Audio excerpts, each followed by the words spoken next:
Assalamualaikum warahmatullahi wabarakatuh. Perkenalkan, saya Aldio Vanu Putra Roberta dari kelas Pendidikan Matematika 2022 U dengan 3 digit NIM terakhir 088. Jadi di sini saya akan mengulas menjawab kembali soal-soal UTS Geometri Analitik kelas PM22 U di tahun 2023 ini. Baik, langsung saja. Untuk soal yang pertama, diberikan garis F, yaitu 3x min 2y sama dengan 0, dan garis G, yaitu 6x plus 5y sama dengan 54. Jika garis-garis tersebut memuat sisi-sisi paralelogram dan salah satu titik sudutnya adalah 0,0, maka tentukan persamaan garis yang memuat dua sisi paralelogram yang lain dan tentukan diagonal terpendeknya. Baik, kita akan menjawab untuk 1A. Jadi kita tadi memiliki dua garis, garis F dan G. Nah, jika kita gambarkan dalam koordinat kartesius, kita dapatkan garis-garis seperti ini. Ini adalah garis F, dan ini adalah garis G.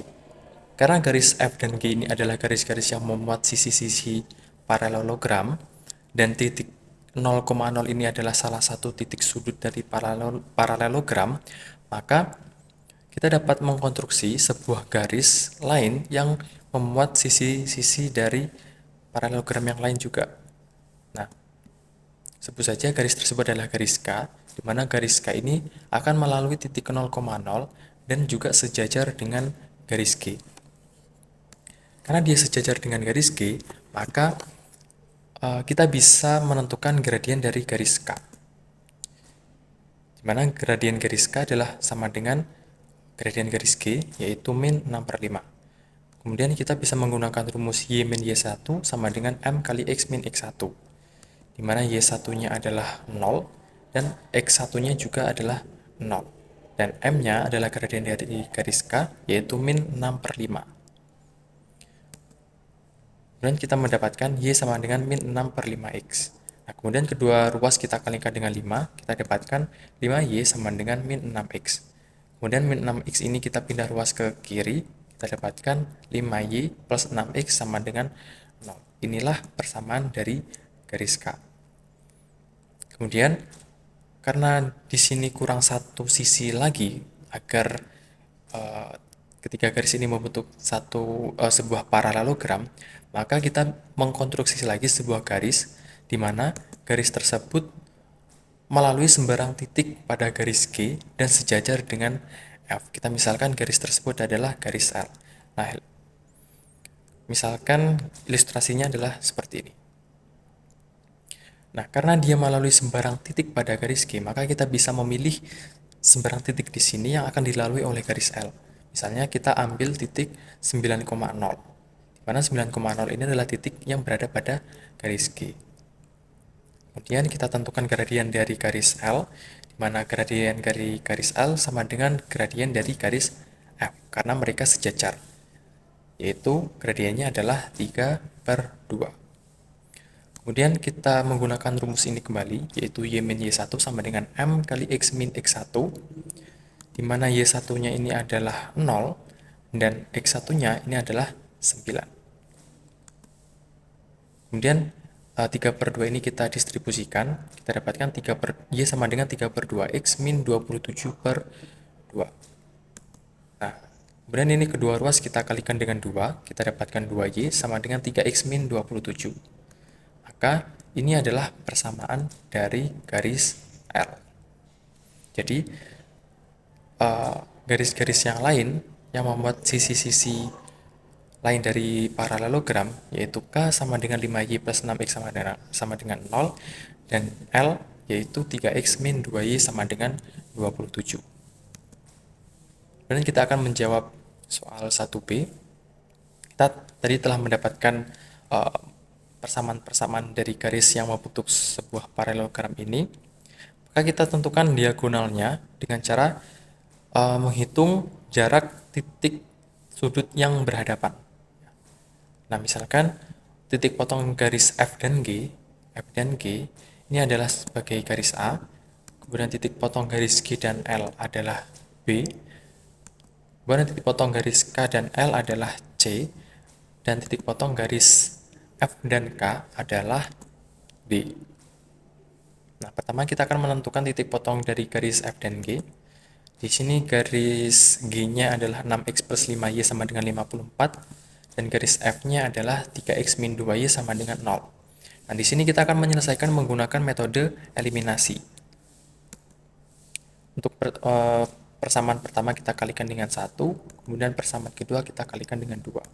Kita dapatkan untuk persamaan pertama yaitu 6x plus 5y sama dengan 54, dan untuk persamaan kedua adalah 6x min 4y sama dengan 0. Ini kita kurangkan, kita dapatkan 9y sama dengan 54, maka y-nya adalah 54 bagi 9, yaitu sama dengan 6. Kemudian, kita substitusikan nilai y sama dengan 6 ini ke persamaan kedua. Kita dapatkan 3x min 2 kali 6 sama dengan 0, di mana 2 kali 6 ini adalah 12. Kemudian kita pindah ruaskan ke kanan, tandanya berubah menjadi positif, yaitu 3x sama dengan 12. Maka kita dapatkan x-nya adalah sama dengan 4. Jadi titik A adalah 4,6. Kemudian untuk titik potong garis G dan L, garis G-nya adalah 6x plus 5y sama dengan 54, garis L-nya adalah 3x min 2y sama dengan 27. Untuk persamaan pertama kita kalikan dengan 1, persamaan kedua kita kalikan dengan 2. Kita dapatkan untuk persamaan pertama yaitu 6x plus 5y sama dengan 54. Persamaan kedua yaitu 6x min 4y sama dengan 54. Dan kita kurangkan, kita dapatkan 9y sama dengan 0. Maka otomatis y-nya sama dengan 0. Kemudian substitusikan nilai y sama dengan 2 ini ke persamaan 2. Kita dapatkan 3x min 2 kali 0 sama dengan 27. 2 kali 0 ini adalah 0, maka 3x sama dengan 27. Kita dapatkan x-nya adalah 9. Jadi titik B adalah 9,0. Kemudian kita tentukan titik potong garis K dan L, di mana garis K-nya adalah 6x plus 5y sama dengan 0, dan garis L-nya adalah 3x min 2y sama dengan 27. Untuk persamaan pertama kita kalikan dengan 1, persamaan kedua kita kalikan dengan 2. Kita dapatkan untuk persamaan pertama yaitu 6x plus 5y sama dengan 0, dan persamaan kedua adalah 6x min 4y sama dengan 54. Dan ini kita kurangkan, kita dapatkan 9y sama dengan negatif 54. Maka y-nya adalah min 54 dibagi 9, yaitu y sama dengan min 6. Kemudian kita substitusikan y sama dengan min 6 ini ke persamaan kedua. Kita dapatkan 3x min 2 kali min 6 sama dengan 27. Min 2 kali min 6 adalah 12. Maka 27 kurangi 12 adalah 15. Maka x-nya adalah sama dengan 5. Sehingga titik potong K dan L yaitu C, koordinat titik C adalah 5, min 6. Kemudian untuk titik potong garis F dan K yaitu titik D, di sini kita sudah tahu dari soal diketahui bahwa dia itu titiknya adalah 0,0. Oke, jadi kita telah mendapatkan keempat titik ini, titik A, B, C, dan D. Maka selanjutnya kita bisa menghitung berapa diagonal dari paralelogram ini. Yang pertama untuk diagonal pertama yaitu jarak dari titik B ke titik D. Dan untuk diagonal kedua yaitu jarak dari titik A ke titik C. Baik, kita akan menghitung untuk diagonal yang pertama. Kita menggunakan rumus jarak dua titik yaitu akar dari xb min xd kuadrat plus yb min yd kuadrat. Dan kita substitusikan setiap nilainya. xb adalah 9, xd adalah 0, yb adalah 0, dan yd adalah 0.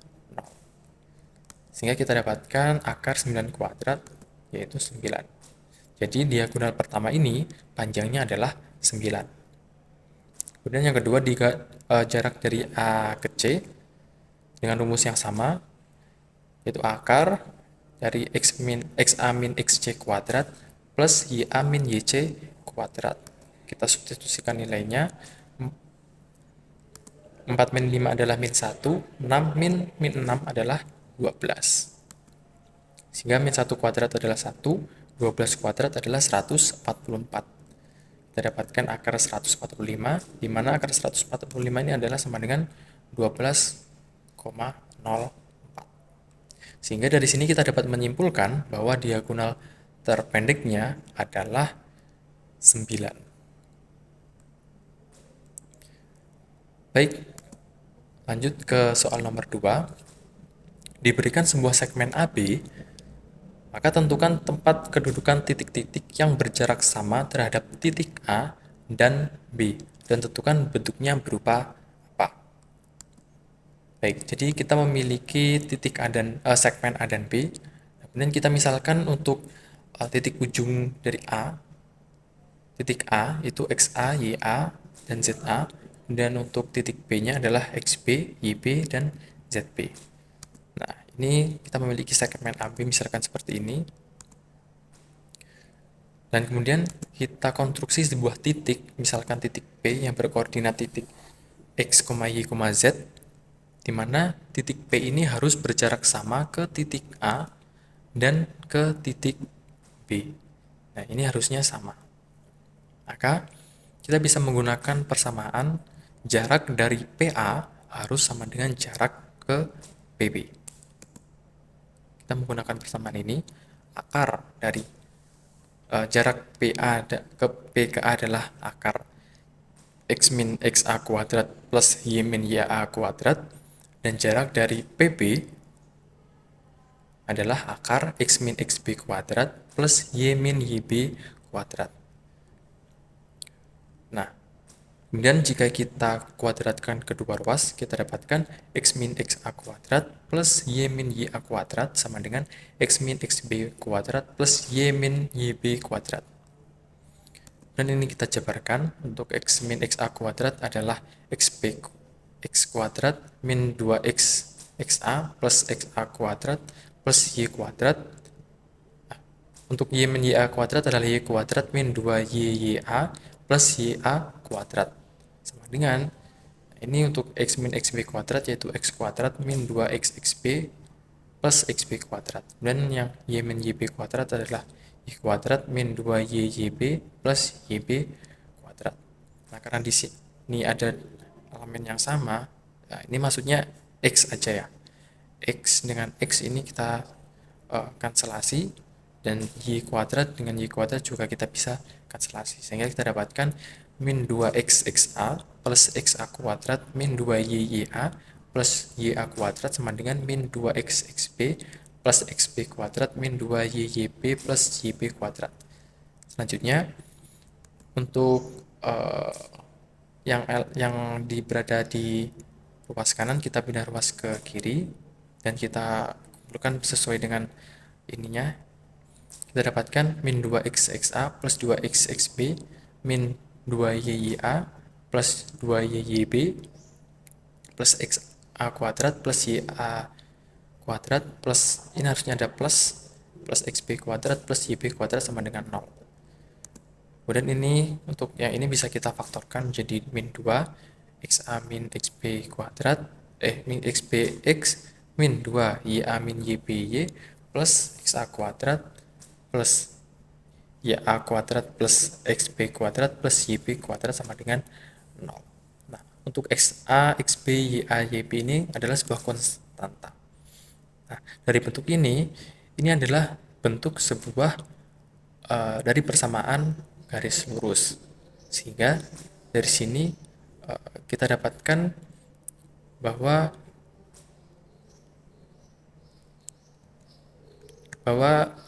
titik-titik yang berjarak sama terhadap A dan B adalah berbentuk sebuah garis lurus. Selanjutnya, soal nomor 3. Tentukan persamaan bidang yang melalui garis potong bidang V1, yaitu X min 3Y plus Z min 7 sama dengan 0, dan V2, yaitu 2X min Y plus 3Z min 5 sama dengan 0. Di mana garis tersebut tegak lurus pada bidang V3, yaitu X plus 2Y plus 3Z plus 7 sama dengan 0. Baik, misalkan bidang V itu melalui perpotongan V1 dan V2, maka kita bisa menggunakan berkas bidang. Kita dapat tuliskan V bidang V, yaitu V1 plus lambda V2 sama dengan 0. Sehingga kita substitusikan persamaan V1 dan V2-nya, kita dapatkan V-nya adalah X min 3Y plus Z min 7 plus lambda kali 2X min Y plus 3Z min 5 sama dengan 0. Kemudian ini lambdanya kita distribusikan, kita dapatkan seperti ini. Nah, kemudian di sini kita bisa memfaktorkan karena di sini adalah ada X, kemudian di sini ada Y, ada Z, dan juga di sini ada Z, maka kita bisa memfaktorkannya jadi 1 plus 2 lambda X, dan yang min 3Y dengan min lambda Y menjadi min 3 min lambda Y, dan untuk Z dengan plus 3 lambda Z menjadi 1 plus 3 lambda Z. Min 7 min 5 lambda sama dengan 0. Nah, karena V tegak lurus terhadap bidang V3, maka 1 plus 2 lambda dikali 1, jadi koefisien X dengan X ini dikalikan plus min 3 min lambda kali 2 plus 1 plus 3 lambda kali 3 itu harus sama dengan 0. Kita operasikan, maka kita akan mendapatkan lambda sama dengan 2/9. Kemudian kita substitusikan nilai lambda ke persamaan V, yaitu jadi 1 plus 2 kali 2/9X plus min 3 min 2/9Y plus 1 plus 3 kali 2/9Z min 7 min 5 kali 2/9 sama dengan 0. Nah, kemudian ini kita samakan penyebutnya, untuk 1 ini menjadi 9/9, sehingga ini akan menjadi 9 plus 4/9. Kemudian yang ini min 3 kita kalikan dengan 9, jadi min 27, min 2/9. Dan yang 1, kita kalikan dengan 9, jadi 9, sehingga didapatkan 9 plus 6/9, min 7, dan ini min 10/9 sama dengan 0. Nah, kemudian kita kalikan kedua ruas dengan 9, kita dapatkan persamaan dari bidang V adalah 13X min 29Y plus 15Z min 63 min 10 sama dengan 0. Di mana min 63 min 10 adalah min 73. Sehingga persamaan bidang V adalah 13X min 29Y plus 15Z min 73. Lanjut untuk soal yang nomor 4.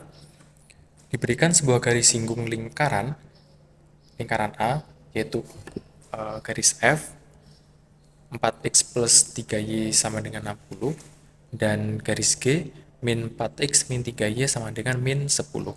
Maka tentukan persamaan lingkaran tersebut. Baik, di sini kita memiliki dua garis singgung lingkaran, yaitu F dan G. Nah, karena di sini setiap koefisien dari suku-sukunya itu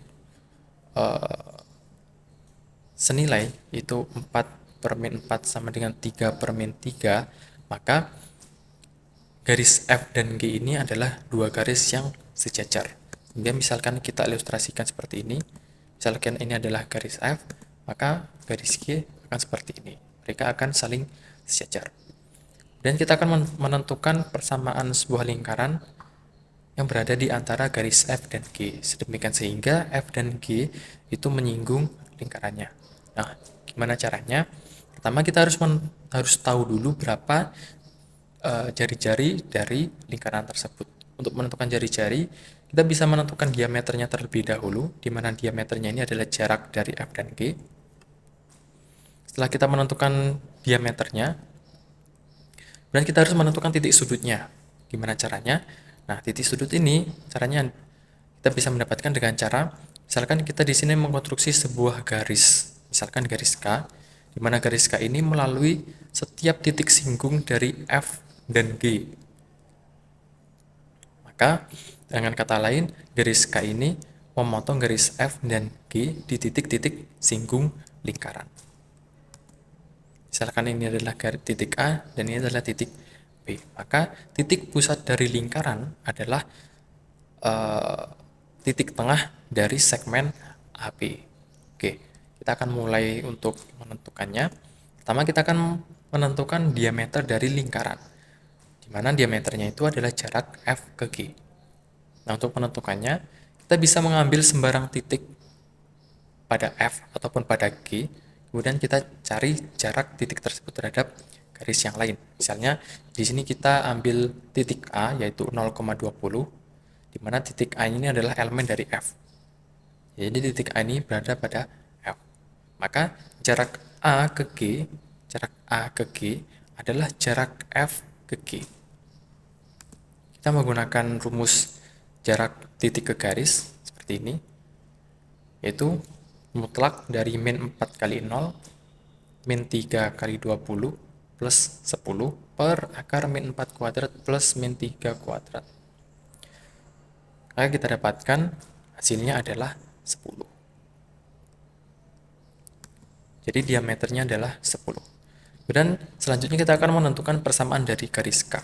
Garis K ini adalah garis yang melalui titik 0,20, di mana 0,20 ini adalah elemen dari F, dan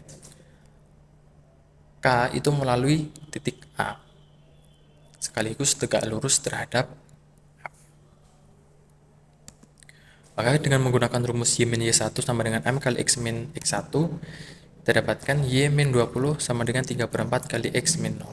Nah, 3/4 ini adalah gradien dari garis K. Kita dapat mendapatkannya dari ini. Karena K itu adalah garis yang tegak lurus dengan garis F, di mana garis F ini gradiennya adalah min 4/3. Karena dia tegak lurus, maka gradiennya adalah inverse dan kebalikannya, yaitu 3/4. Sehingga di sini kita dapatkan persamaan dari garis K, yaitu min 3x plus 4y sama dengan 80. Selanjutnya kita akan menentukan titik A dan titik B, di mana titik A tadi telah kita konstruksi yaitu 0,20. Nah, sekarang kita akan menentukan dari titik B, di mana titik B ini adalah titik perpotongan dari garis K dan juga dari garis G. Ini garis G-nya adalah min 4x min 3y sama dengan min 10, dan garis K-nya adalah min 3x plus 4y sama dengan 80. Kembali lagi kita akan menggunakan metode eliminasi. Untuk persamaan pertama kita kalikan dengan 3, persamaan kedua kita kalikan dengan 4. Kita dapatkan untuk persamaan pertama yaitu min 12x min 9y sama dengan min 30. Dan untuk persamaan kedua kita dapatkan min 12x plus 16y sama dengan 320. Dan ini kita kurangkan, min 12x min 12y adalah 0, sementara yang ini min 9y min 16y adalah min 25y, yang ini min 30 min 320 adalah min 350, sehingga kita dapatkan y-nya adalah sama dengan 14. Dan kita substitusi nilai y sama dengan 14 ini ke persamaan yang pertama, kita dapatkan min 4x min 3 kali 14 sama dengan min 10, di mana 3 kali 14 adalah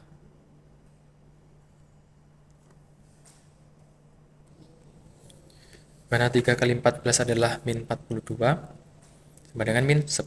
Kemudian min 42 ini kita pindah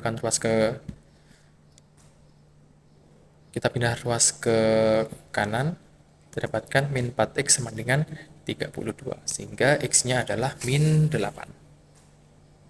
Jadi koordinat titik B adalah min 8,14. Selanjutnya kita akan menentukan titik tengah dari AB. Kita menggunakan rumus titik antara dua titik, itu di sini XP sama dengan XA plus XB per 2, karena XP ini adalah titik tengah dari AB.